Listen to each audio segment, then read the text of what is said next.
Quando a gente olha essa história do Charlie Kirk, que sofreu o atentado lá nos Estados Unidos e veio a perder a vida, parece que não tem lado bom. Olhando assim de forma natural, parece que não existe lado bom. Mas sabe qual é o lado bom de toda essa história? É que enquanto nós tivermos fé, boca e a palavra de Deus, ninguém pode nos calar. A história do cristianismo sempre foi marcada por perseguição, ódio, um investimento muito pesado contra os cristãos, começando por Jesus Cristo, obviamente.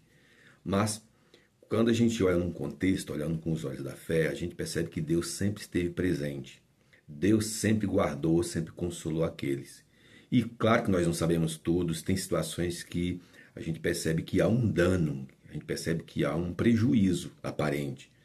Mas enquanto nós tivermos fé, boca, o Espírito Santo, a palavra, haverá encorajamento, haverá homens como Charles Kirk, que sempre vai defender o cristianismo, vai defender o conservadorismo, vai defender a família, vai defender os princípios dos céus. Enquanto eu gravava esse vídeo, chegou aqui a notícia de que a polícia dos Estados Unidos prendeu o moço lá que atentou contra a vida do Charlie. É engraçado que o nome dele é parecido, né? É Tyler Robinson. E parece que não era uma pessoa muito boa, muito generosa, porque o próprio pai o entregou, convenceu a se entregar à polícia. O próprio pai foi essa ponte em que houve a possibilidade da polícia chegar até ele e ele foi preso. Mas eu quero deixar aqui para você um versículo bíblico, porque mostra, a palavra de Deus em todo o seu contexto, mostra que a história do cristianismo sempre foi isso, perseguição, mas uma história de perseverança até hoje. Nunca irão nos calar, nunca irão comparar aquele que tem os princípios de Deus dentro de si. Isso aconteceu na época do Império Romano, né, com os imperadores dos piores aos menos piores, sempre perseguiu a igreja. Aconteceu com Paulo, aconteceu com Pedro, aconteceu com os apóstolos, aconteceu com todos aqueles que usaram e ousaram ser perseverantes naquilo que acreditavam. Hoje eles chamam de extremistas. Naquela época chamava de seitas do caminho. O tempo vai passando e eles vão usando nomes diferentes, né? Então, o importante é nós não perdermos a fé, sabendo, consciente de que Deus sempre estará do lado daqueles que perseveram na palavra do Senhor. Eu quero deixar aqui um versículo bíblico para você, para a gente entender que isso sempre vai acontecer. Charles não foi o primeiro, também não será o último a ser percebido por extremistas, cheio de ódio, cheio de impiedade, sempre com o argumento de que esse pessoal são extremistas. Você percebe que a imprensa aqui no Brasil, por exemplo, diz assim, ó, extremista de direita, apoiador do Trump, sofre atentado. É interessante que o cara que cometeu o ato não é um extremista, mas aquele que sofreu é o extremista. Eles nunca vão dizer assim, um cristão, pai, marido, conservador dos princípios de Deus sofreu um atentado. Não, dependendo do viés ideológico, e está se tornando quase comum aqui no Brasil, vamos dizer extremista, propagador do ódio. Era assim que os cristãos faziam, os perseguidores aos cristãos faziam no primeiro século. Na época de Nero, por exemplo, a história diz que ele colocou fogo na cidade e diz assim, olha, os cristãos intolerantes, propagador do ódio, os divisores, os que não querem ver a normalidade, fizeram isso. Então isso não é incomum a nós cristãos. Mas eu quero deixar aqui Atos dos Apóstolos, para você perceber que na palavra tem resposta para isso. Atos capítulo 12, versículo de 1 ao 3 diz, por aquele tempo mandou o rei Herodes, sempre político envolvido, né? Mandou o rei Herodes prender alguns da igreja para o maltratar, fazendo passar fio da espada a Tiago, irmão de João. Então já naqueles dias, no livro de Atos capítulo 12, mostra que o Herodes ele mandou perseguir os cristãos e ele mandou passar fio de espada. Hoje é com uma arma. Hoje é da forma que aconteceu com Charlie. Mas naquela época era com a espada. Se você e eu tivéssemos naquele tempo, nós teríamos presenciado um homem de Deus sofrendo a fio da espada. Agora, engraçado diz assim que o versículo bíblico diz que, vendo-se isto agradável aos judeus, que o rei Herodes não gostava dos judeus, estava ali por causa do Império Romano, para tirar dinheiro, para se beneficiar. Mas quando ele manda passar o fio da espada a Tiago, irmão de João, e teve êxito naquilo, o texto diz que isso foi agradável, pareceu agradável aos olhos dos judeus. Os judeus falam assim, extremista de direita, tá vendo aí que Roma é capaz de fazer se você for um extremista de direita? Então ele conseguiu perseguindo os cristãos, prendendo também a Pedro.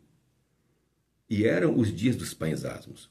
Então a história dos apóstolos sempre foi uma história marcada, e do cristão posteriormente, dos pais da igreja, marcada por essa perseguição acirrada por aqueles que diziam que estava defendendo bem, defendendo minorias, defendendo grupos, defendendo pessoas.